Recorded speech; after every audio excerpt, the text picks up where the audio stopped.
তোমার কাছে এই লড়াইটা আরো কঠিন কৃষ্ণ। স্বরাষ্ট্রমন্ত্রী হিসেবে তোমার মতো একজন লোকই আমার দরকার ছিল, যে সাপুড়ে হয়ে সাপের ঘর ভাঙবে, কিন্তু এখানে ঘরামি হয়ে তোমাকে মানুষের ঘর গড়ে দিতে হবে।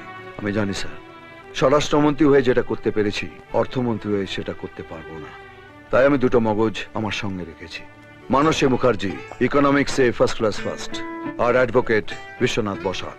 আমরা হলাম কাজ, সততা আর মনুষ্যত্ব, আর এই তিনটে জিনিসই গড়ে তুলবে সোনার বাংলার ভিত। এবং এদের সঙ্গে থাকবো আমি, চৈতালি রায়, এক সহযোদ্ধা, যে মানুষের সামনে তুলে ধরবে সোনার বাংলার ছবি। আমার আশীর্বাদ রইল তোমাদের সঙ্গে। জয়ী হও। বসুন। গুড মর্নিং না ব্যাড মর্নিং সেটা আমার কথা শেষ হওয়ার পর বোঝা যাবে। যদি আমার কথা বুঝতে পারেন তাহলে গুড মর্নিং, আর যদি বুঝতে না পারেন তাহলে ভেরি ব্যাড মর্নিং। আপনারা এই রাজ্যের দায়িত্বশীল মন্ত্রী এবং আমলা।